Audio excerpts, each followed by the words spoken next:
राम राम। नमस्कार। राम राम। मैं आचार्य कुलदीप। एक बहुत ही श्रेष्ठ संस्कार होता है बालक के जन्म के बाद, और ये संस्कार किया जाता है 1 महीने के बालक, जब शिशु 1 महीने का हो जाए उस समय ये प्रमुख रूप से संस्कार किया जाता है। उत्तर भारत में, राजस्थान में, महाराष्ट्र और ये मध्य प्रदेश में, उत्तराखंड में, बिहार में ये संस्कार प्रमुख रूप से किया जाता है। और किसी कारण से अगर आप ये संस्कार भूल गए हैं और बालक आपका 1 साल का भी हो गया है, 2 साल का भी हो गया है, या आपके मन में भाव आता है कि कोई बात नहीं, हम तो संस्कार करेंगे ही करेंगे, तो आप करवा सकते हैं। ये होता कौन संस्कार?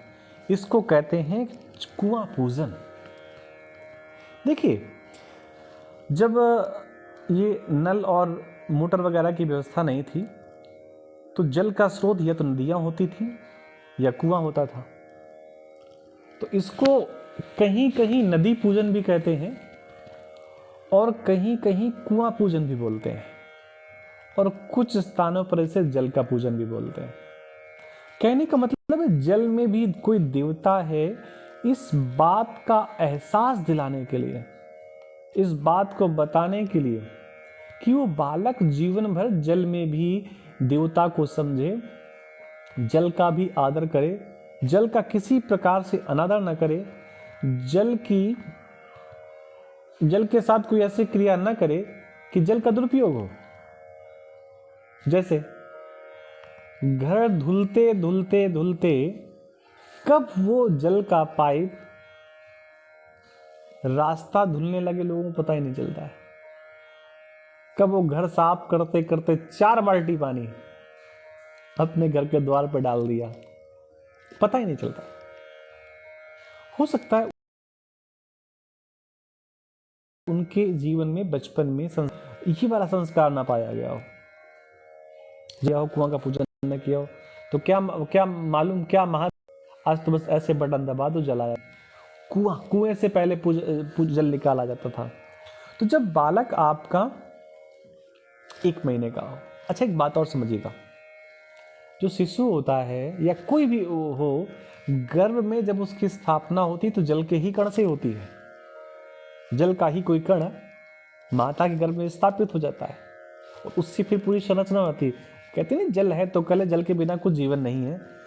तो जल सृष्टि की प्रथम रचना है, ईश्वर का स्वरूप है, और 1 महीने के अंतराल में बच्चे को माता के साथ कुएं पे ले जाएं। एक बात और ध्यान दीजिए, बच्चे को भी तो नहलाते हैं ना, तो कई जगह ऐसा होता है कि इस पूजन के बाद ही बच्चे को स्नान कराया जाता है, इसके पहले नहीं। तो शायद ये भी एक संस्कार की प्रक्रिया हो, गांव में हो, करते हो, लेकिन नाम ना पता हो। तो बच्चे को कुएं के पास ले जाइए, कुआं है नहीं, मोटर जमीन के अंदर लगी हुई है, बस टोटी केवल आ रही है, तो क्या करें? ऐसी स्थिति पे एक बड़ा सा जल का पात्र घर पे रखिए। वो आपका बड़ी सी टंकी भी हो सकती है, बड़ी सी बाल्टी भी हो सकती है, परात भी हो सकती है, थाली भी हो सकती है, बड़ी सी भगोना हो सकता है बड़ा सा, ऐसा कोई बात। और संभव हो तो घड़ा, मिट्टी का घड़ा, उस पर जल भरिए और जल के देवता वरुण को ध्यान करके भगवान का पूजन करिए। जैसे आप पंचोपचार षोडोपचार से पूजन करते हो, पूरा पूजन करिए और प्रार्थना करिए कि हमारे इस बच्चे के जीवन में कभी जल की कमी ना आने पाए। 2013 में जब केदारनाथ की ट्रेजेडी हुई तो जल तो बहुत जगह था, लेकिन पीने के योग्य नहीं था। और वैसे भी कुछ आधा % ही जल है जो पीने के योग्य है, सभी जल को कहाँ पिया जा सकता है। तो वहाँ पर जल का, कुआं का पूजन करना चाहिए। ध्यान इस बात कर रहे कि गुरु और शुक्र उस समय अस्त ना हो। अब हमने 1 महीने का समय बताया, मालूम पड़े 1 महीने बाद गुरु और शुक्र दोनों अस्त हैं। थोड़ा सा रुक जाइए, देख लीजिए, 1 महीने और इंतजार कर लीजिए। बहुत लंबे समय तक गुरु और शुक्र अस्त रहते नहीं हैं। और चैत्र पौष इनका अधिक मास ना हो। ऐसा ना हो कि चैत्र का अधिक मास हो और पौष का अधिक मास हो। बालक कम से कम एक मास का हो गया हो।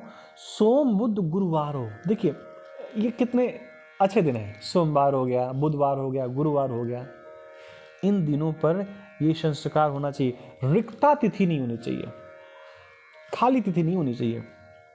नक्षत्र बताया गया श्रवण पुख पुनर्वसु मृगशिरा हस्त मूल अनुराधा नक्षत्र हो तभी प्रसूता स्त्री जल का पूजन करे अपने पुत्र के साथ, अन्यथा उसके पहले बिल्कुल भी ना करें। और जल पूजा की एक चीज और ध्यान दीजिए, जल पूजा का महत्व तो क्या है, ये मत सोचिए कि हम पढ़ के सुना रहे हैं, क्योंकि इतना याद रखना थोड़ा कठिन है। जल पूजन के बाद ही बालक को मां के दूध के अतिरिक्त, जो बच्चा अपनी मां का पेयपान कर रहा होता है, तो जल पूजन के बाद ही उसको मां के पेयपान के अलावा कोई दूसरी चीज का सेवन करना चाहिए। अब दूसरी चीज का सेवन क्या, जल ही है, जल है और दुग्ध है। वैसे जल का तो ऐसा होता नहीं, दुग्ध ही है, लेकिन दूध कैसे पिलाएं, वो बोतल ले आए और पिला दे नहीं भाई, कभी ग्रंथों को पलटिए। भगवान के हाथ में शंख है, एक सुंदर सा शंख लाइए धुल करके, साफ करके, उस शंख में दुग्ध भरिए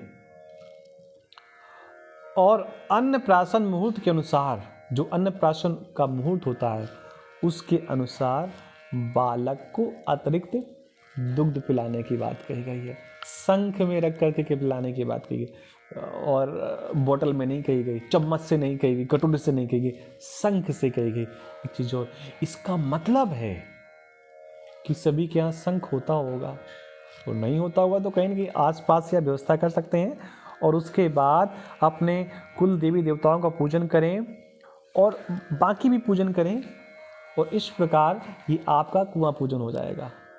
बालक आपका 5-6-7 महीने का हो गया और आप बाहर की वस्तु उसको खिला पिला रहे हैं, लेकिन फिर भी आपका मन कर रहा है इस वीडियो को देख करके कि मैं भी अपने बच्चे का संस्कार करवाऊंगा, तो आप करिए, अपने आचार्य से मुहूर्त पूछ लीजिए, और जब कोई ना बताए तो हमारे दिए गए नंबर पर हमें आप व्हाट्सअप करिए, कॉल कर लीजिए। मिलते हैं नई जानकारी के साथ। आप सबको राम राम, नमस्कार।